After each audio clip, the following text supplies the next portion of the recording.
The following announcement has been paid for by the WZWA Network. Hello, everyone, and welcome to the WZWA Network, and welcome to the beginning of our WrestleMania weekend coverage here. I'm doing the hard yards this weekend, everyone. And first and foremost, the first show going to be covered here is GCW, Game Changer Wrestling, their show, their yearly show of Josh Barnett's Bloodsport 9, the 9th installment of the Bloodsport series from March 30th, 2023 from the Ukrainian Culture Center in LA. So here's the thing. I've never seen one of these before. I've heard a lot about them. I've been recommended them over the years, never had the chance to check it out. I thought this would be a cracking way to begin our WrestleMania weekend coverage here on the WZWA Network. So, okay, let's get into it. Straight away, we get into this show. There's a pan of the crowd as the show begins. Not one looker in attendance, which is to be expected at a show like this. I'd say the crowd was probably about 99.5% men. Certainly, I bet it stank in there too. Let's just be honest. So this was going to be interesting. I've never seen a show like this before. And they brought out all the combatants for the proceedings. And I wasn't really sure who was going to be on the show. I didn't check beforehand. I wanted to be surprised. And I was most excited because Killer Kelly was going to be on the show. Because I like Killer Kelly. You know what? I love Killer Kelly. That's okay for me to say that. I think this is a cool concept. It's something that's a little bit different. And I think it only really, it's cool that they do this once a year, because if it was a product that happened more often, I think it would probably get old. So I think it works once a year. And, this is something, an interesting little thing to do on a WrestleMania weekend if you happen to be in the area. So anyway, let's get underway here. For the first contest here on Josh Barnett's Bloodsport, Jeff Cobb, who I've seen maybe 3 times, against a guy who I've never seen before, the Highlander, Calder, McColl.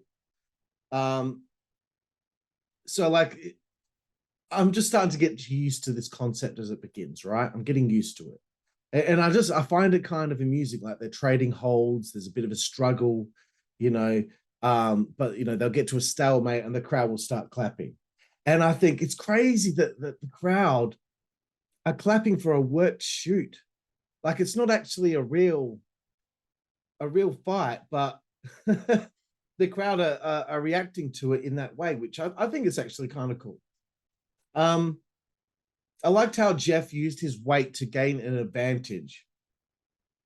And the peppering of Cobb, getting a few throws in, gave it a less is more kind of pop. And that's something that happened quite prevalently throughout this show.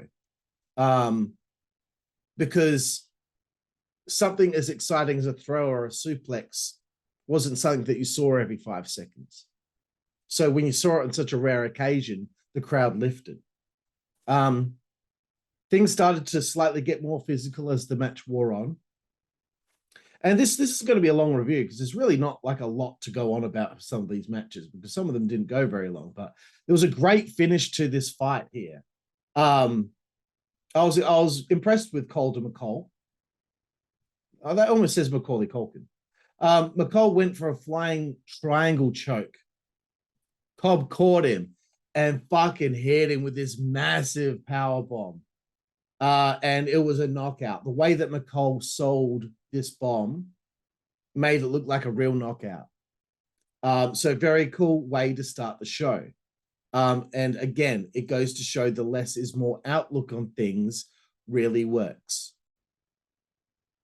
Sorry, I had to pause them because I realized that there was still a little tiny piece of pizza that I ate earlier from Pizza Hut.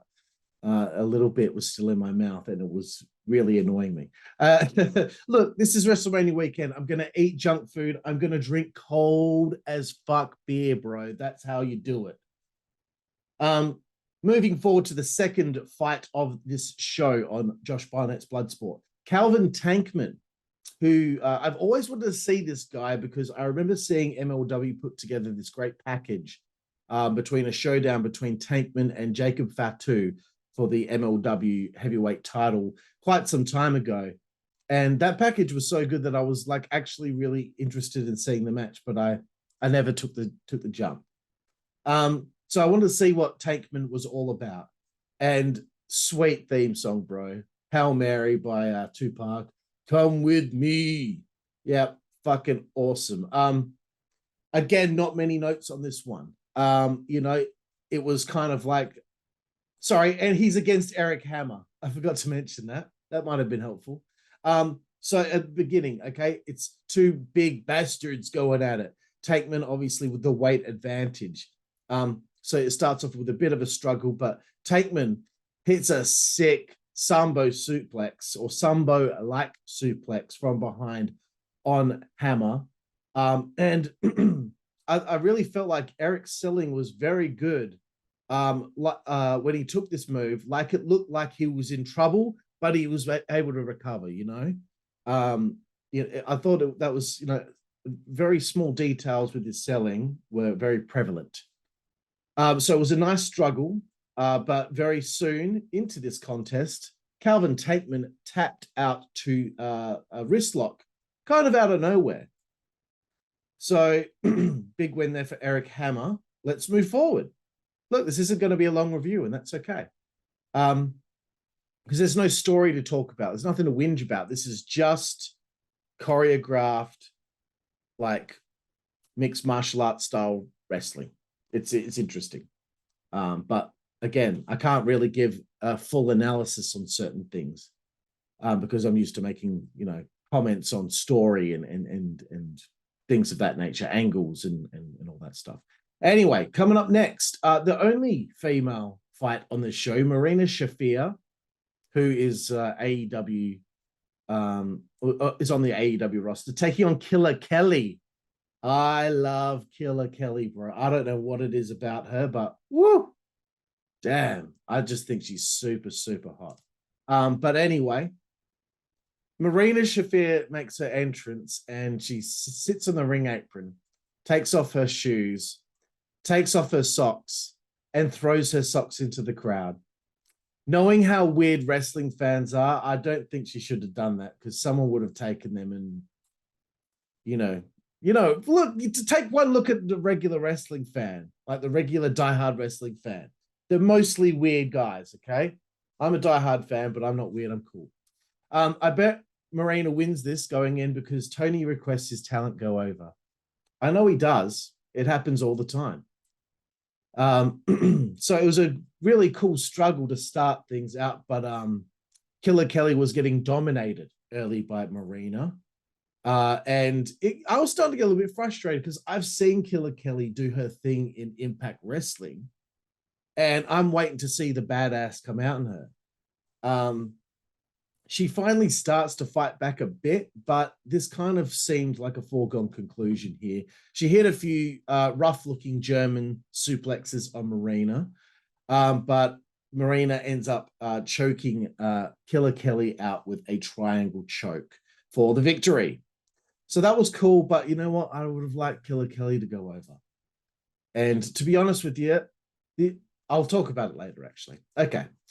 The next fight on the show, Mike Bailey, Spaceballs Mike Bailey, inside joke, taking on Kota Ibushi.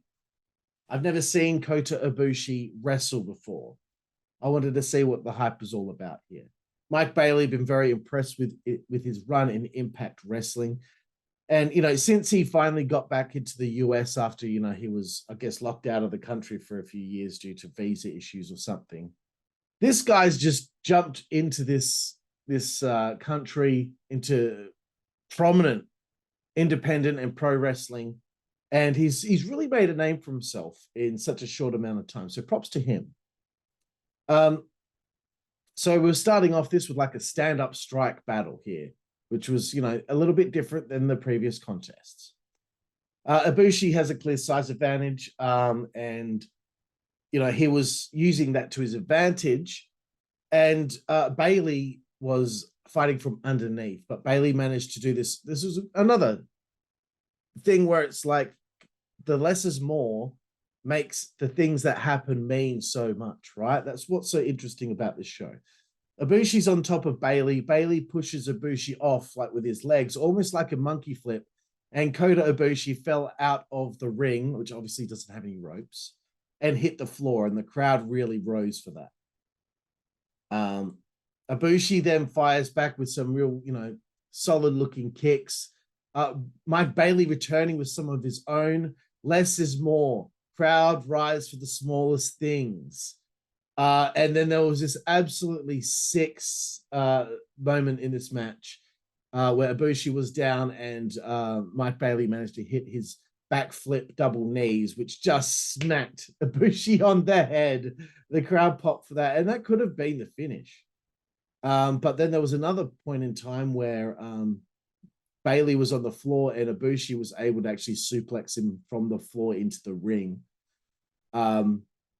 It was like such a war between these two. It really was. Bailey hits this sickening looking headbutt, but then Ibushi hits a regal plex and then hits a knee to the head and gets the victory, knocking Mike Bailey out. And I have to say, look, I know Ibushi was Kenny Omega's tag partner. Don't call it a fucking V trigger. Just call it a knee to the head, please. I hate it. I don't know why I hate it. I don't even really have a problem with Kenny Omega. It's just, it doesn't need to be called a V trigger when someone else does it. I don't care if they were tag partners. Eat my ass. Middle of the show here.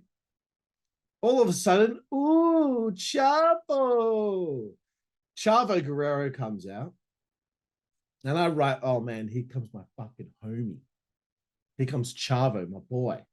He comes out. There's some problems with the microphone. It keeps cutting out. It's really annoying. I hate when this happens. He's going to be giving Erik Paulson some praise, who's, a guy that kind of has helped train a lot of, pro wrestlers in mixed martial arts like Lesnar and Shamrock, etc. So he gets some flowers and a plaque for being a sick cunt. But it was frustrating. He was talking about certain things, Erik was, and the mic just kept cutting out. So to me, that was a little bit annoying, but nice that they're showing some respect to people, within that kind of realm as it pertains to pro wrestling. Coming up next, the next matchup on this card, Yuya Uemura. I've seen a few times now in Impact and Ric Flair's retirement show and a few other things here and there. He takes on Bad Dude Tito, who I only just saw for the first time at Impact Sacrifice last weekend. And I'm already a fan of his. He reminds me a lot of Rick Fuller from WCW. Bad Dude Tito, right at the beginning of the match, some heel work. Him and Yuya squaring off, and he pushes him off the ring, the platform, I suppose you could call, and the crowd booed it. I thought that was great. He's been a little asshole to start things off. I wanted to see more of that from him during this, to be honest with you. It would be interesting to see someone actually play a heel on something that is very strict with its rules.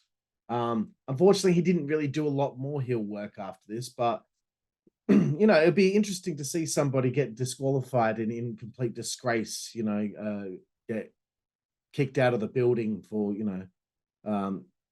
breaking the rules on a big level. But I guess, they're strict about things here at Josh Barnett's Bloodsport.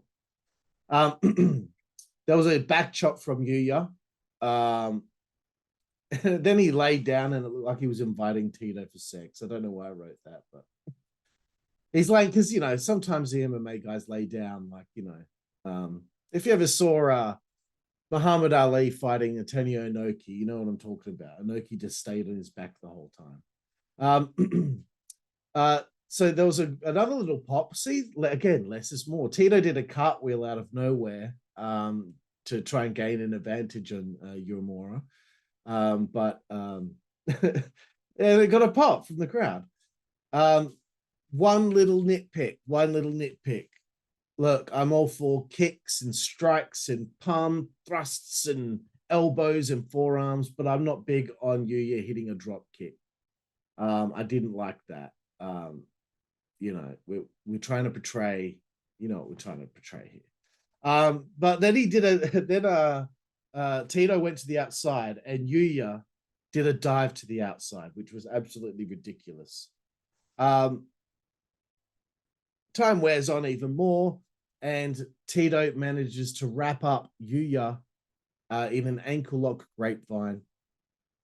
And Yuya, I have a hard time with his name, hey. Yuya Uemura taps out. That was great. That was a good match. Good fight. Okay, coming up next, Davey Boy Smith Jr., Harry Smith, taking on J.R. Kratos, or just Kratos if you've seen him in the NWA. Still don't understand how Davey Boy Smith is not signed to a major promotion. I don't get it, but, why isn't he in Impact Wrestling? Has he ever been to Impact Wrestling? I've never seen Davey Boy Smith in Impact, but, I think that something like that. Maybe he's in MLW. That's probably what's going on. The one company that I don't watch, unfortunately, because they don't do full pay-per-views. It's all tapings for their weekly show Fusion. So anyway, enough of my complaints about Davey Boy Smith not being signed to a company. But this match with Kratos, this is an interesting situation for Kratos, I think, and I was interested to see how he was going to fare. This was a foregone conclusion. You knew Davey Boy Smith Jr. was going to win. He outsmarted Kratos early, and he was dominating him with the power game quite early on. And I thought to myself, Kratos better not come here and just to get squashed, bro. He better not come here just to get squashed, because we need some representation for the NWA, because everyone shits on it because they dislike Funkasaurus so much. I did like the desperation Kratos had to try and trade strikes with Harry after the submission and the grappling game did not work out, but then Harry dominated that too. Kratos running out of tactics. He ends up copying a power bomb. Soon after that, he manages to throw a prayer out there and hits a jumping knee strike. Then he hit a Pele style kick. And I had no idea this big bastard was so athletic. Good on you, Kratos. You maximized your minutes here, mate. This one went a while as well. This might have been one of the longest on the show. They were getting super physical. Sorry, I'm getting notifications on my phone from annoying people. Shut up. They were getting super physical as it wore on, but in the end, Kratos gets locked in a crossface, taps out, and Davey Boy Smith gets the fucking victory there. Right, 3 to go. 3 to go. And the next one is the first super fight of the proceedings. Johnny Bloodsport, a.k.a. Johnny Nitro, a.k.a. Johnny Impact, a.k.a. Johnny Mundo, Johnny Elite. It pops me that his name was Johnny Bloodsport. He takes on Royce Isaacs. I heard the name before. I can't remember if I've seen him perform, but I was very impressed with Royce Isaacs.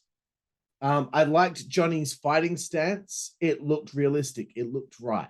Some of the, everyone was pretty good with it, but for most part, I think Johnny's really stood out the most. Like he looked like a guy, like a character in Tekken or Mortal Kombat. So they did some nice work testing one another early on. I thought Royce was more impressive early, especially with some of those deadlift German suplexes. Very cool stuff. There's such a great bunch of submission transitions that these two had as the match wore on. Johnny had him in a Muda lock. Royce managed to reverse that into a cloverleaf, which got a big reaction. And again, less is more. Can't believe it. Can't believe the proof is in the pudding right here. Royce hit a pile driver on Johnny. And again, huge pop. And that's when Johnny kind of like panicked. The character panicked and was like, he just kind of snapped into some sort of different level. He gets him in a gator roll and then manages to get that into a front choke. And he got the tap out victory over Royce, which was, I thought it was really cool because it looked like Royce had the victory in the palm of his hand. And then Johnny, right at the last second, just managed to just fucking wrap him up and choke him out. Coming up next, the second super fight. Jon Moxley takes on Alex Coughlin. Here he comes, everyone. Moxley the badass. I still don't believe in it. I don't know why. He could probably whoop my butt. You know, I'm not saying that, you know, he probably can't fight. But I'm just saying I don't believe him as this tough guy, you know. When Brian Alvarez was like, oh man, Jon Moxley, when he comes out, like, you know, his aura is kind of like Lesnar's, you know, like, you know, shit's about to go down. It's like, there's a complete, vast, massive, gargantuan difference in Moxley and Lesnar, Alvarez. And let me explain it to you. WrestleMania, when they fought one another, Lesnar versus Dean Ambrose, me and my friends were watching, a whole bunch of them, casual wrestling fans who used to be diehard fans when wrestling was good. Moxley took off his shirt, and my mate John remarked, when did it become wrestlers versus civilians? Proof in the pudding right there. It's coming from a innocent point of view. He's not just saying it just to be a dickhead or anything like that. It was a legitimate thought that came out. When did it become wrestlers versus civilians? Fucking, he's on point. So eat it. Anyway, sorry. This was feisty early on. Feisty. First time I've seen this Alex Coughlin guy perform. Moxley did shove Alex off the ring, but you know, we already saw that with Tito, so didn't really have as much of an effect. But you know what, Moxley, like, I'll give him credit. He is over with all those GCW fans, and so anything he does is going to work. He tried to, this was really cool. I thought Coughlin was more impressive, to be honest with you. And I'm not just saying that because I'm not a big fan of Moxley. And I'm not saying that because I think I don't like him or anything. It's just, there's just some guys I just can't get into, you know. I can't get into Kevin Owens for some reason. I used to be able to when he was in NXT, but now I just can't get into him. Moxley, I can't get into him. There was a time where I just couldn't get into anything Randy Orton did, Seth Rollins. It's weird. Sometimes I'm able to, then all of a sudden I just can't even like buy into it. I guess that's what happens when you've watched too much wrestling. I don't know. But anyway, Moxley tried to get a submission on Alex whilst they were on the ring apron. And Coughlin lifted John up from the apron and powerbombed John onto the apron. Huge bump, man. Crowd went nuts. Coughlin went into the ring, hit these two, I guess you would call them like deadlift gourd busters. I don't know. But again, like really impressive. The dude's strength was really on show here. He's really good at this style, this guy. Never heard of him before, but, you know, hope to see him sometime somewhere again because I thought he was really cool. But you knew Moxley was going to win. I guess they were saving the big surprise for the end. But anyway, Coughlin, again, a lot of feats of strength trying to get out of different submission holds of Moxley's. Then there's a bulldog choke.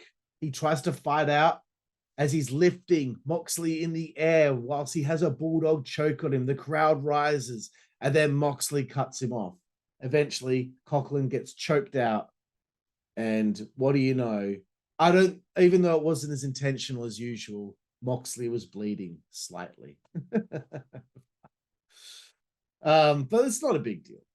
But anyway, that was all right. So we get to the third super fight and our main event of the evening. Josh Barnett, who is undefeated at his own Bloodsport, takes on Timothy Thatcher. This is going to be interesting. I've seen Thatcher a couple of times, but not on enough of a level for me to really remember anything about him, other than he's very good technically. So some solid rolling around early on between these two. You know, you knew that this was going to be a good main event because you got Josh Barnett there. You got an actual real pro in there that knows exactly the science of all of this shit. Thatcher gets an advantage on Barnett from exposing his ribs. The ribs were exposed. He managed to get a few shots in there. Managed to lock in a surfboard. And then from that point on, Timothy stayed in control. That was really good. Barnett managed to fight back with a throw. Then he takes control. It's becoming a stalemate here, ladies and gentlemen. It's becoming a stalemate. And I had this thought, this is probably more what wrestling should be like to be more realistic like this. But it's actually better that wrestling is way more fake. I think, people copping stunners and getting whipped off the ropes and things of that nature, stuff that would never really work in real life. Like who would actually bounce off a rope that someone threw them towards? It's ridiculous. So there was a really cool spot where Thatcher tied Barnett up like a pretzel, and it looked like he had him, and the facial expressions of Thatcher looked like he had him. He was so excited. He had him wrapped up, but there was a part of his body that was not exposed to the camera. And then Thatcher's face went from happiness to horror, oh shit, something really fucking hurts, and I don't know how this has happened. That was probably the best part of the show, I think, because the story was told through his facial expression. Because Barnett had picked his ankle. And then a great Saito suplex by Barnett, which was nuts. They end up both rolling to the floor, all tangled within one another. This is a good main event, man. This had a lot of exciting moments. A powerbomb on Thatcher, but then Thatcher rolled it into an armbar. Then Barnett rolled through, and then Thatcher managed to lock in a knee bar, and Barnett tapped out. Crowd went nuts. Barnett's undefeated record is over. That was a really cool show. And again, I couldn't watch this every week, but I reckon once a year, I could definitely watch this. That was a really cool show. So for GCW, Josh Barnett's Bloodsport, here are my final thoughts. Again, something cool, something different. For my final rating out of 10, I'll give it a 7.5 out of 10. And don't think that's a bad rating. That's a pretty good rating. Usually I give shows that are entertaining and fun between a 7 and 8. To get a 9 or a 10, that's very difficult. It's got to have a few more different elements on the show in order to get that high. But 7.5 is pretty good, I think. So there we have it, everybody. My review show here on the WZWA Network for GCW's Josh Barnett's Bloodsport number 9. The beginning of our WrestleMania weekend coverage here on the network.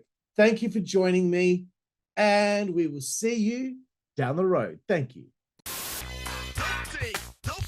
Network, that's the way we play. Good God Almighty. Network, that's the way we play. Get puppies.